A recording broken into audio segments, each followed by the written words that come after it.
سلام كمي كان يكون لغركم تحدثلتي مدب لهذا channel هاركا خمسي كنسمع زغلنا بزحلف سومون منستري مقعزي ناي جرمن حدش ناي فروشاين ريفورم اوتيلو زخات علامة تاي نفروشاين نمحسارن واغا ناي فروشاين نمحسارن فروشاين دما قليل نمقبارين ليزلو ابزا فيديو دما كل زوات حدش ندفي بحساب كوينا غنريينا نمكساب فتامز مدب مسايك تكتاتولو ندعدمكو سنة مكتال قدمنا ابزا فيديو مئتاوي عم تريو لكم ابزا channel لالي 99% سبسكرايب كي غبركم يخم فيديو تريد لكم متوم كباب 4% دما سبسكرايب غيركم تريد لكم يخم بس قاطع نتوم 4%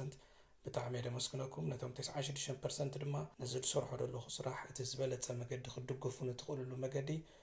ابزا channel سبسكرايب مقباركم ون كومنت لايك نز فيديو يدليو يزبلكم مسواتون شير بمقباريمو دقفكم يفليني كمزن نري زلنا على عسرت حدا ورح خلته منستر مقعزي ناي جرمن زوزو استاي تي علامة انتاي فروشاين جونستيجر نمقبار ديجيتال نمقبار مالت انتاي تقندي نابز كمتوم زقبر ابز حجوان كم زخلاتنا نفلتو ناي فروشاين واغا كاب كبابي 4 كسب 7 شهر زخون زخفلو سبات الو زخاب واغا بتاعم خبير له مالتي تي افريج ناتهم دما أبز خمس صحفو 3400 ألو 3400 زود أبزي نفع سب كون ألو ماتي تبرياليتي تمتخ كنت بس حسب سو حموشة شتشة نورمالي دبت ماتي تعلم ماناي كندس رجيرون مانتاي كوستن زين كان كجبر بيروقراطها أباهم كجبر سخواجا خو قدلن تيزولو بيروقراطي دم كتفين ما على ماناي زي جنب ريفورم عرب نايز زينا حدش تو نزرح تدم تذكر فروشين تعمل لهم كنستيجر زحلف ماخن أوسبيلم سومون ديجيتالر تزاريبو gestalten منستري بيروقراطي فور مقعزية فارشولن كنتايلو نبخم ريدكسيون كعربي مير برايس ترانسبارنس توش أونلاين برايس أنجاب زخات فروشين كوكدلون ديجيتال كجبرون تزولو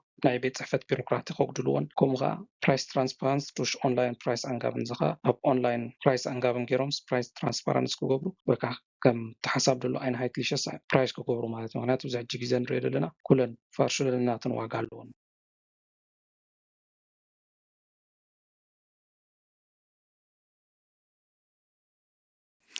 Gerade nach diesem Winter führt der Weg zum Führerschein sowieso schon über das ein oder andere Schlagloch. Doch auch sonst muss man für die Fahrerlaubnis einiges wegstecken.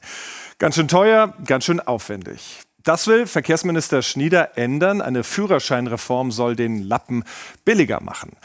Prompt gingen die Fahrschulanmeldungen zurück, um darauf zu warten. Doch bislang kam die Reform noch nicht in die Gänge. Heute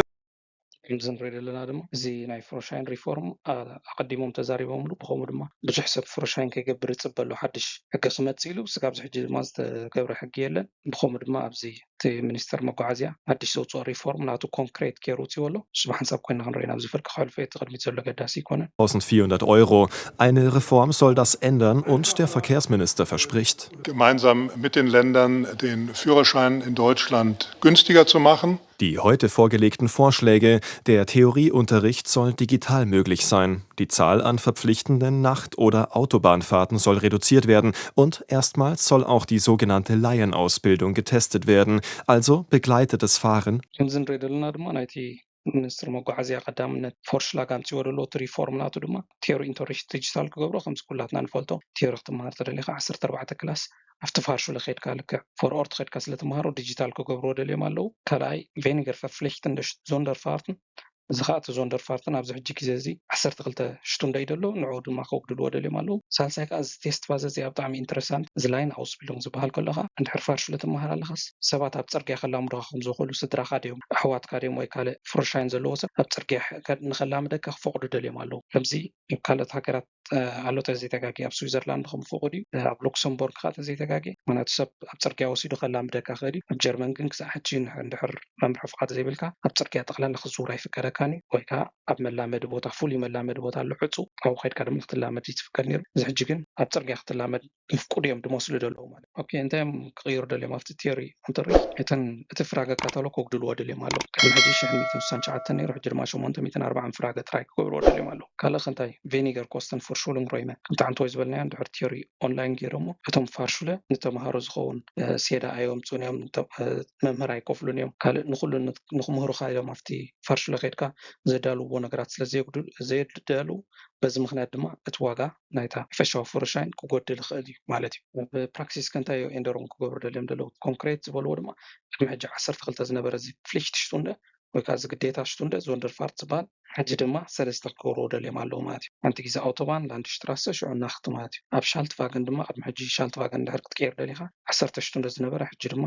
ሸውዓተ ገይሮም ኣለዎ ማለት እዩ ካልእ እንታይ ሓድሽ ክመፅእ ዲጂታል ፍሮሻይን ዝኽበሃል ከለካ ነቲ ቢሮክራቲ ኣባውኖ ምግባር ማለት ዲጂታል ብኣፕሊኬሽን ፍሮሻይንካ ከም ዝመፀካ ወይ ከዓ ነቶም ዘለና ብኣፕሊኬሽን ጥራሕ ሒዝና ክንከይድ ከም ንኽእል ማለት እዩ እዚ ግን ገና ኣብ ዝርርብ ስለ ዘሎ ኣብቲ ቡንደስታግ ዲስካስ ክገብርሉ እዮም ማለት እዩ ድሕሪ ዘላየን ኣውስቢልung እዚኣ ብጣዕሚ ኢንተረስታንት ዘላ እዚ ከዓ ቤግላይት ተፋርን mit ኤልተርን oder Freunde möglich ሰብ ምሳኻ ፍሮሻይን ዘለዎ ኣብ ፅርግያ ሒዝካ ክዝውር ይፍቀድ ከም ንኸፍቅድ ወደልዮም ኣለዎ ማለት ፍራውሴትሱም ንዕኡ ንክትገብር ግን ፍራውሴትሱም እንታይ ቲዮሪ ቤሽታንደን ክትከውን ኣለካ ካልኻ 6 ፕራክቲስ ሽቱንደን ክህልወካ ኣለዎ ቲዮሪ ቤሽታንደን ጌርካ 6 ሰዓት ዘዊርካ ክትከውን ኣለካ ነዚ ቤግላይት ተፋርን ክትገብር ማለት ምስ ሰባት ኮንካ ክትዝውር ካልኣይ ማክሲማም 2 ቤግላይት ፐርዞንን ድሕር እስኻ ትዝውር ኣለካ ፍሮሻይን ደይብልካ ድማ 2 ሰባት ጥራይ ማክሲማም ቤግላይትን ክገብሩ ክኽእሉ እቲ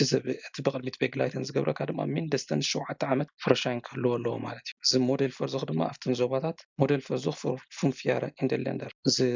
ሓድሽ ድማ እዚ ሞዴል ፈርዞኽ ድማ ኣብተን ዞባታት ን5 ዓመት ቀደም ክፍትን ወደል እዮም ኣለዉ ፕራይስ ክሽታልቱ ኣብ ዋጋ ንምታ ከምዚ ቀዲምና ዝገለጽናዮም መጉደሊታት ሓደ ነጥብታት ቀይሮም ኣለዉ ዋጋ ንኸጉድሉ ምክንያቱ ኣብዚ ሕጂ ግዜ ኩላትና ከም ንፈልጦ ስኪፕ ካይነ ጊዜትልሽን ፕራይስ ፎር ጋበን ነፋርሹለን ማለት እዩ ተንፋርሹለስን እናተን ዋጋ እየን ንገብራ ከምዚ ጊዜትልሽ ዝኾነ ክንዲዚ ገለ ድበሃል ሓድነታዊ ዝኾነ ዋጋ የለን ማለት እዩ ሓድነታዊ ዋጋ ንኡ ባይ ፕሩፉን ክትገብር ከለካ ጥራይ ባይቱፍ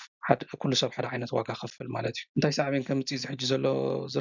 ምዝርራብ ከምቲ ዝበልናዮ ሮካንግደ ኣንሜሎም ዝኽበሃል ከለካ ብዙሓት ሰባት ፍሮሻይን ንኸይምዝገቡ ይፅበዩ ኣለዉ ማለት እዮም